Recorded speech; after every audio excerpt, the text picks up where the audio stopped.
morning, good afternoon, and good evening, wherever and whenever you're joining us today. I'm Elisabeth Galvin, the content editor of Diversity Network, and we're delighted to welcome Biasproof today as our guests.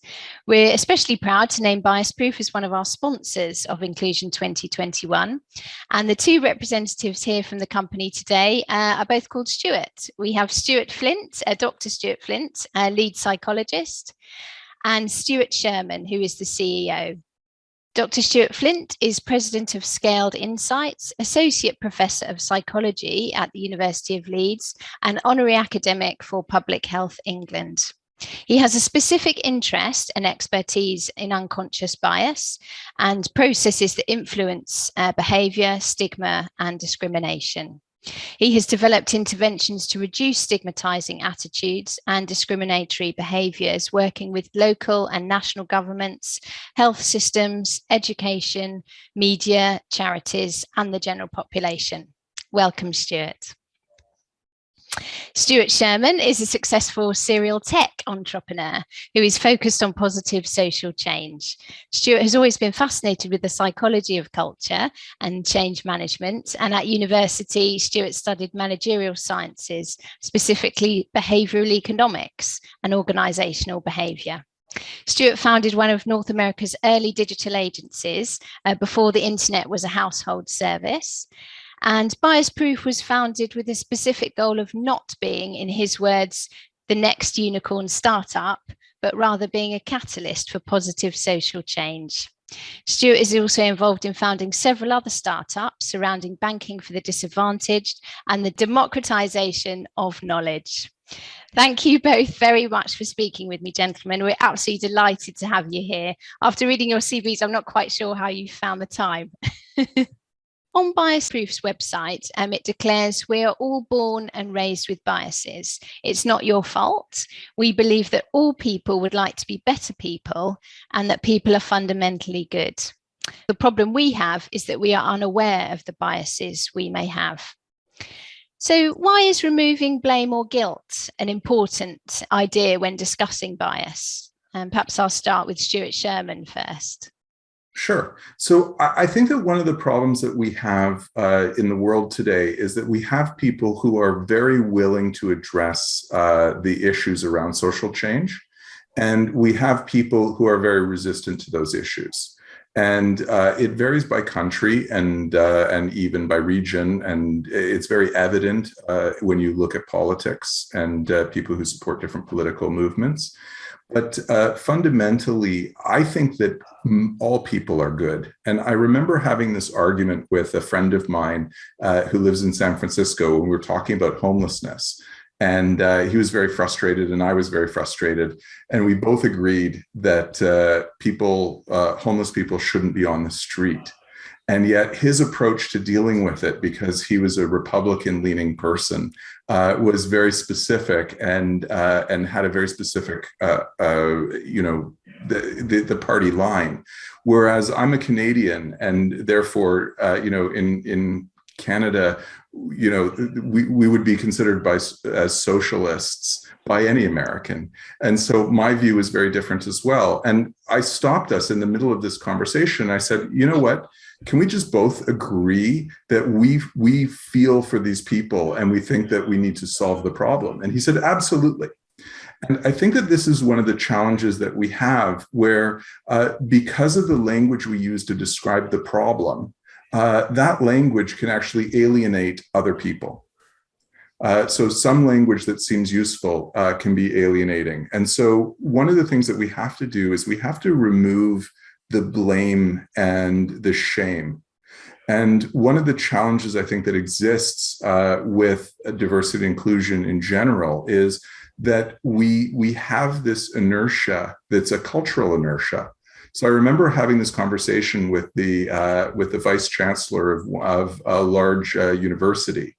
And he was telling me that he's very much into diversity and inclusion, but when he sits down with the executive committee, they're all male.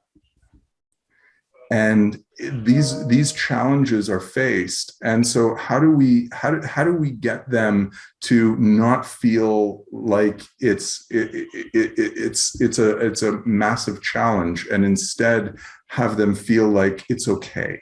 And when it's okay, then you can bring in other people, you can be vulnerable in front of people, you can build empathy, and we can have successes. And I suppose it's about thinking about diversity inclusion in a different way as well, not being concerned about offending people or saying the wrong thing, but having a safe space to be honest and discuss things. Absolutely. And the thing is that we're going for diversity and inclusion, like it's in the name. We have to accept the fact that there's a diversity of thought around inclusion.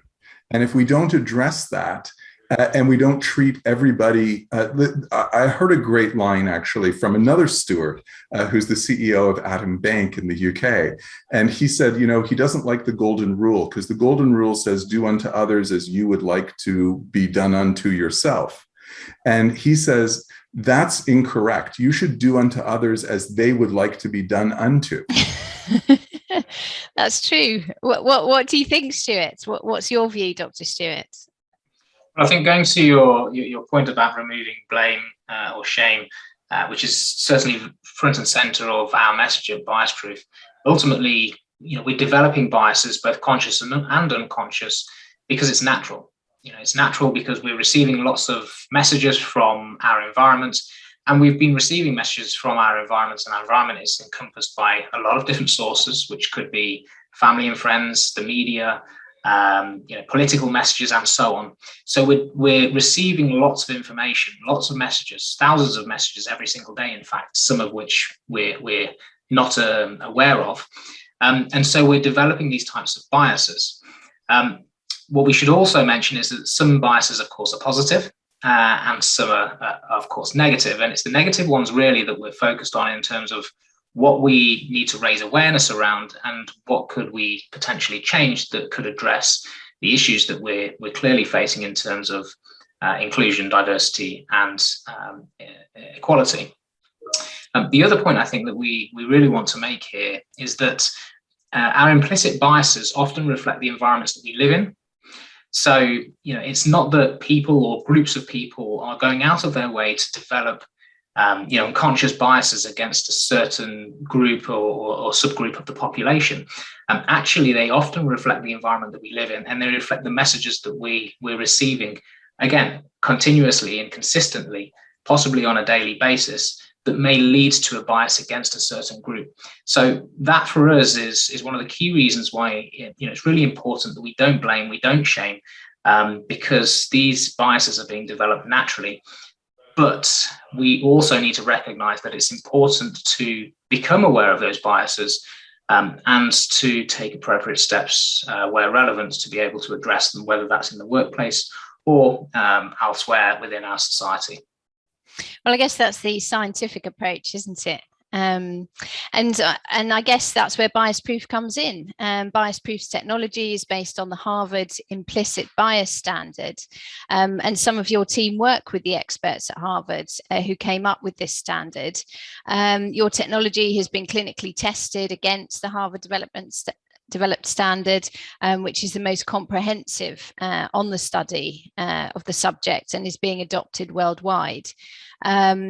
The university has continued its study into unconscious bias with Project Implicit, a non-profit organisation and international collaboration of researchers who are studying implicit bias and social cognition.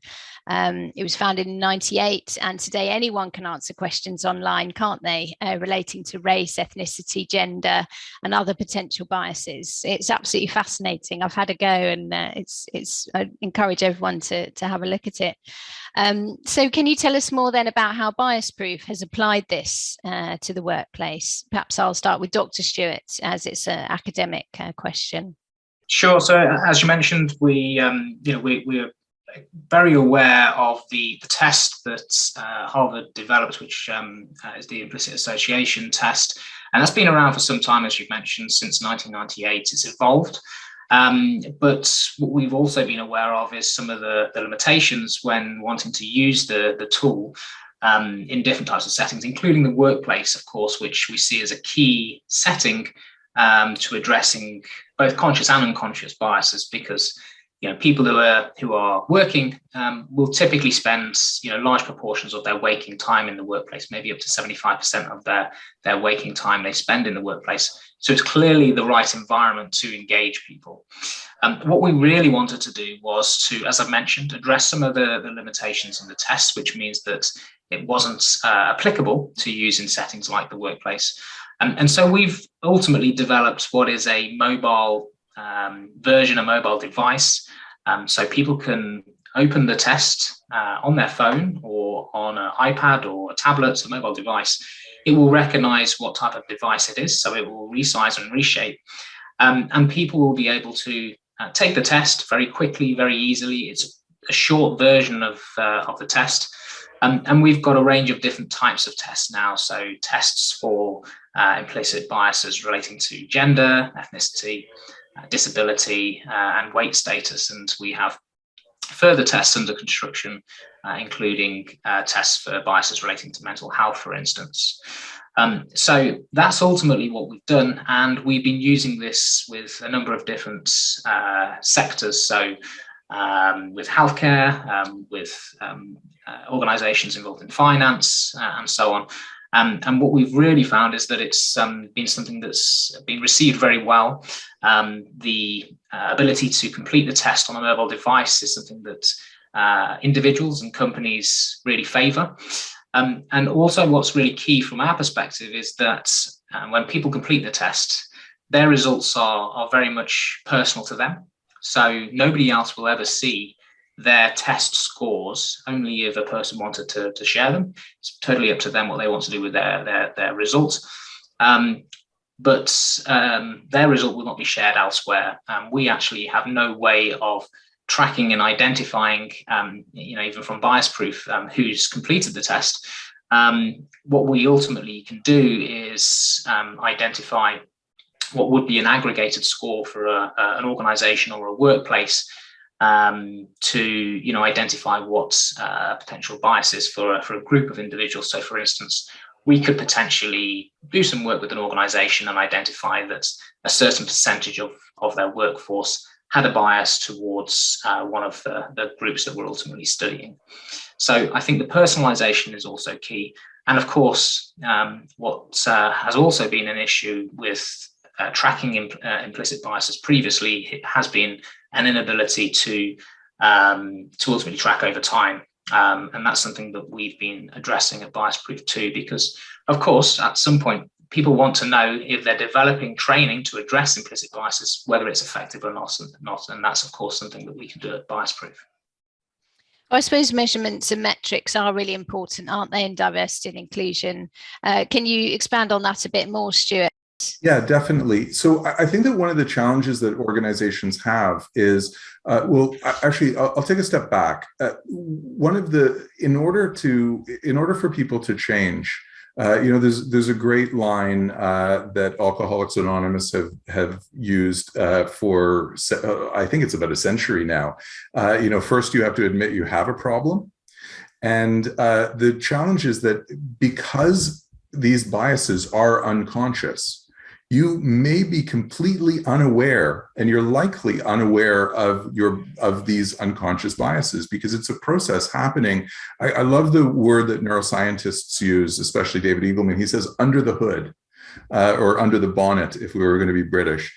You're unaware that these things are happening. So if an organization wants to get people to change, you have to start by taking the unconscious and becoming conscious of it. And so very important. And typically what would happen, if you imagined you're a teenager arriving at school and you're wearing something that's unfashionable, your friends will tell you, you will become conscious of it. And then through peer pressure, you will desire to change. Then as adults, we start to become conscious of our weaknesses. And as we become conscious of them, we work on them ourselves.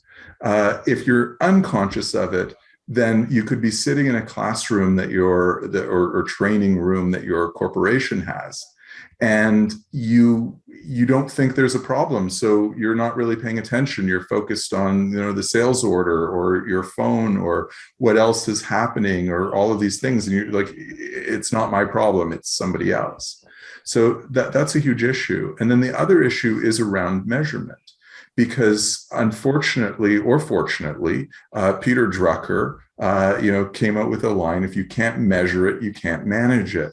And so corporations typically want to measure things. And the issue with unconscious bias is, it's not like you take a bunch of people and you put them in a room and you teach them how to add. And then you give them a test at the end and you say, what's 2 + 2? And everybody says 4. And you say, okay, everybody passed. Well, unconscious bias isn't something that you're going to just, it's not like shifting gears where, okay, we told you that you have these biases, or we told you to deal with these people or those people differently, and we try to get you to empathize, and immediately afterwards, you're a changed person. It's a journey. So the ability of a company to test and then test again and train and test again is the ability, if you can get a score, to see that your efforts are moving in the right direction. And one of my concerns is the hype cycle concept, which exists for most things in the world, where they become very, very exciting and everybody jumps on the bandwagon. And then they don't necessarily deliver as well as they could, and they don't deliver in measurable ways, and therefore corporations start to cut back on it. So the worry that we have is that organizational spend, and we've seen this, and we've seen this with corporations, that they've said, you know what, we're not going to deal with unconscious bias. And generally they say they're not going to deal with it because they can't figure out that they're moving a needle.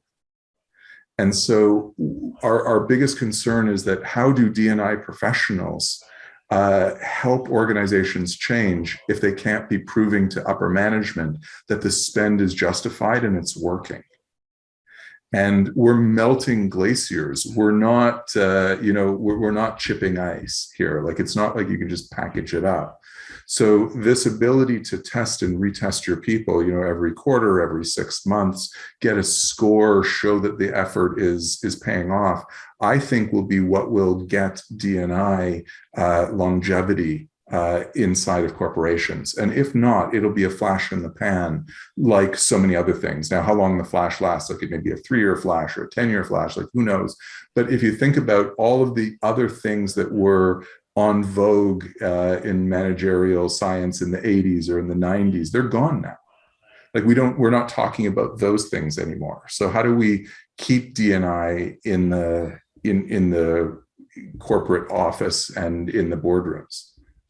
Well, I guess that's how the personal bias score will be really valuable for that. And also, I really didn't quite appreciate the anonymity of it as well. So that must be really reassuring for colleagues, because it is a sensitive issue, and people may not answer truthfully if they think they're going to be found out or their name will be revealed. So I'm sure from a science point of view as well as an algorithm point of view, that must make a big difference to the accuracy of the personal bias score. Mm-hmm. Absolutely. Well, what we don't want to do, so it's very difficult to change behaviors like this that are these ingrained behaviors through shame. And we're seeing this play out around the world with politics and people's attitudes towards D&I. And the challenge is that as we shame people, we tend to put their backs up. And there have been studies done where they've literally argued politics with people while they've been inside of an fMRI. And the proof seems to be that they double down. And we're seeing this. We see this in the United States with the election deniers and stuff like that. The more and the QAnon movement, the more you squeeze somebody like that, the more they entrench. And so we have to remove that. And we remove that by giving you your score personally, but not sharing it in the corporation. And besides, it's a thought crime. The fact that you may be biased in a certain direction doesn't necessarily indicate that that is your behavior. Because if you're conscious of it, then you could overcorrect. And a great example is actually in our corporation, we recognize that we have processes that are inherently biased because of the nature of humans. So if a man and a woman submits a resume, the men tend to overstate and women tend to understate. And so what we have as a rule is we say that if the female candidate is almost as good or even close to the man, we will interview them anyway. And then we've also tried to say, what could we do to try to remove our recognition of the overstatement or understatement? Like, can we allow people to not read the cover letter and just look at the facts on the resume? How do we reduce? So these things we're trying to, we can't necessarily change biases completely, but we can try to remove biases from processes. And it's this kind of thinking that if you acknowledge that you have the bias, then you're more willing to say, okay, what could we do to remove it, assuming you're a good person. And I assume that 90-something% of all humans don't wake up in the morning trying to be bad. We all want to think of ourselves as positive and good. That's a very inspirational approach, Stuart. Well, I'm glad you mentioned the CV, because according to one study amongst medical professionals, fake CVs or resumes with names that sound as if they belong to a white person were 50% more likely to be called back for an interview compared with resumes with an African American sounding name. Our listeners today will be from a range of industries, but does your experience in this field indicate that there are professions or industries that are more affected by unconscious bias than others? Perhaps I'll ask Dr. Stuart. Certainly from a research perspective, there is ample evidence that tells us that there are biases that occur in the recruitment phase. So as you mentioned on CVs or cover letters, the applications to workplaces, but also in the interview phase itself as well. So some of the visual biases that people may well have, which could be, for instance, about somebody's ethnic background, somebody's appearance, somebody's body size or shape. There's a lot of research out there that tells us that people may act in a biased way, which means that people are potentially overlooked for work, for employment, because of these biases, even when a person is highly qualified for a role. So we certainly know from an empirical evidence perspective, from research evidence, that biases are impacting people's applications into employment. And we see that across different sectors. Yes, there are certain sectors where this may be playing out more. So in sectors where, for instance, traditionally, it's been a sector where, for instance, more males will be in that type of workplace compared to females, or alternatively, in other workplaces where there may be more people who typically apply from a certain ethnic background. So they're all things that I think that we're seeing as areas that require some consideration, and there are workplaces, of course, that are addressing these biases. We know, for instance, some organisations here in the UK have been removing certain types of demographics, for instance, from applications, such as removing age, because we know that age bias is another space where people are potentially overlooked as candidates for different types of roles. So yes, from an evidence perspective, there's certainly lots of evidence that tells us that people are affected in terms of their abilities to be called for interviews, or even from the interview phase in terms of their success of applying for jobs. Well, you mentioned that some companies are making headway in this. Perhaps I'll ask the other Stuart, are you able to give examples of businesses that are doing particularly well in this field? Well, so I think that what's interesting is that is it businesses or is it rule sets? So, for example, and we've had this because I'm based in Canada, Stuart is based in the UK, and we're hiring people in both places. And in Canada, it's actually an illegal question to ask somebody their age during a job interview. So a lot of these things, when you say companies, it actually can be companies that operate in Canada and bring Canadian ethos over to the UK will solve problems. So it's not necessarily that you could name a company and say they're fantastic, or name another company and shame them, as much as it's the attitudes inside of divisions of the companies, and really it can drill down to the individuals as well. And one of the challenges is that we, by nature, gravitate towards people who are like us. So when you think about it, if you think about your friends probably dress similarly to you, and they probably drive similar cars to you, and they wear similar jewelry, and they are similar. And this is natural. And then when you look at it into ethnicities, there may be similar ethnic foods that you eat. So we find that people cluster in neighborhoods around ethnic supermarkets and things. So when you start looking at it this way, you can see how during the hiring process, if you don't have a sophisticated process in place, the manager who's doing the hiring is probably going to hire somebody that they gravitate towards, that seems like somebody like them. And we see this as well with mentorship, where people tend to mentor people that remind them of them when they were young. Leading on from that, I know you mentioned that it's not about a blame and shame approach, but is it true that once organisations have successfully used Biasproof's technology, they can be awarded a Biasproof certification, so that there is that recognition if there is improvement or attention made by organisations in this area? Absolutely. Not only do we offer them, so we have a Biasproof badge, so it's a Biasproof certified company, and we also have it for individuals.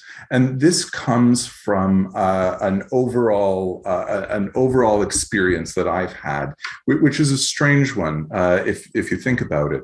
But I race cars, and I not only race cars, but I teach people how to race cars. And generally speaking, if I get a student at the beginning of a weekend who's never been on a track before, they ask you all sorts of questions. And one of the questions is, "Oh, you must speed a lot and drive really aggressively on the highway." And I say, "No, it's because I'm a race car driver. I don't." And they say, "Well, what do you mean?" And I say, "Well, you're going to have an experience this weekend that's going to make you into a bit of a race car driver, and you're going to realize that there's nothing you can do on the highway that will match the experience you're going to have here, and therefore you're not going to try to match that experience on the highway." And at the end of the weekend, they say, "You know what? I'm a race car driver." And if I see the person coming back for another weekend, they'll always tell me that they drive more calmly and sedately and more responsibly after having the experience, because they view themselves as a race car driver. So what we're trying to do with a Biasproof badge for the company is we're trying to say, look, it's a journey, it's not a destination. So what you're doing is you're acknowledging the fact that your company is on a journey. And that public statement of that is something that reinforces itself, and people can get behind, and they will believe that their company does this, they should do this, they brand themselves. And then we as humans don't like being hypocritical. So if you make this public statement, then it becomes part of who you see yourself as. So we're actually working to get the Biasproof badge. Like right now, you can put Biasproof on LinkedIn, and you can put it as one of the courses you take, and the Biasproof logo will appear. And we're working to create opportunities for people to say, look, I'm doing this, I'm on this journey, because that in itself is a commitment towards positive change. And the challenge is that if you sit in a classroom or go through a course or do something that's more passive, it can be very useful, but it's over, and then you get back to the busy work of life. And if you state, "Hey, I've taken the Biasproof course, I'm thinking about this," it's something that you now carry with you. And we're looking for that. We're looking for, how do we actually have a measurable impact? And it's measurable because you got a score, and it's measurable because you changed. And you've got the badge. That's the most important thing. Everyone wants the Biasproof badge. Well, if I could ask you, Dr. Stuart, what does diversity and inclusion mean to you? Well, I think it's a good question, because I think that we've, people have different ideas of what diversity inclusion means. And as a result, people are probably behaving in different ways in their attempts to try and address diversity and inclusion in their workplaces or elsewhere. From our perspective, there are different ways of achieving diversity, and diversity could be through a number of different activities that could be done in a workplace, whether that's diversity of thought into different types of activity, of course, diversity in terms of individuals and groups who are contributing into different workplaces. And I think we need to some aspects, address maybe some of the concerns that people have had previously in terms of engaging different groups, including people who may have different viewpoints on activities or on outlooks, because I think that's held us back, because we, and I said we as in the royal we, in certain instances have really looked for probably the easiest avenue moving forward, and that has held back our attempts at addressing diversity and inclusion in society. So I think there's different schools of thought that we should really be pulling on in terms of I think taking these important steps forward in having a more diverse community in our workplaces, having a more diverse contribution from different people, and that goes beyond, I think, just having a diversity in terms of people's backgrounds or demographics, but diversity in terms of people's thought process. Again, I think that's what's going to move us forward in terms of addressing the issues of inequality that we have, and the inequality that ultimately is evident throughout the structures of our society. Stuart Sherman, what does diversity and inclusion mean to you? So diversity to me means a primary and massive thing is individuals' ability to empathize with others. And when we look at the horrible crimes that are committed and have been committed historically, genocides, all sorts of terrible things, they always start with the dehumanization of others, where other people are described as less than human, vermin, whatever it is. And that's the removal of empathy. And so to me, you could have a company that's all male, all female, all white, all black, all Muslim, all Jewish. It doesn't matter what it is. The question is it a group of people who can empathize? And if they can empathize with other people and see them as different but equal, and want to have them around and see them as human beings, then we can have the beginning of change. Because right now, it's not possible for any of these companies that are homogenistic that I just described to just fire half their workforce and hire diversity. So what they have to start with is empathy. And if we can start with empathy, then there will be a period of time in the future. Who knows how long it takes, because it's going to depend on the hiring cycles and everything else that exists. But that approach is the approach that will create peace. It will create harmony, and it will allow us to live together and be happy, and allow people to live each one's best lives according to how they see their best life to be, as opposed to, because if you empathize with somebody, then you want them to be happy like you're happy. And you can also understand their challenges may not be your challenges. That's the very act of empathy. And final question to you both. Why are you looking forward to running a workshop and being involved with Inclusion 2021? Perhaps Stuart Sherman first. Well, I think that there's a challenge that most organizations have, and we've been talking to organizations about this for a fair bit of time now, since we've started Biasproof. And the challenge really is, how do you have these how do you have these conversations? How do you communicate this stuff? And there are people who are resistant and people who are willing. There are people who think it's not a problem of theirs. And my feeling is that the challenge that most D&I people and people in the human resources space in general have is that they're dealing with a variety of people. Even if there's 10 people in your organization, that probably means there's 3 or 4 different personality types. And my hope in our workshop is that we'll be able to talk about this and talk about the challenges that people face and how we can help change language and change thinking to address this. Because the real danger that we have is that it only works for a certain percentage of the people. It's the challenge we have. It's the herd immunity against COVID with the anti-vaxxers. It's the same challenge we have here, where we need to get enough people focused on diversity to actually make the movement work. And that means we have to get people who are not focused on this. We've all drunk the Kool-Aid. We believe we're on this journey. And yet there's a lot of people who aren't. And our challenge is bringing them along with us, because if we can bring them along with us, we can literally make the world a better place. What do you think, Dr. Stuart? Have you drunk the Kool-Aid? Why are you looking forward to coming to Inclusion 2021? Sure. I think there's 2 main reasons from my perspective. It's one, another opportunity to gather more information, more thoughts. Again, it's increasing the diversity of ultimately what we know about this topic area, and kind of considering those moving forward.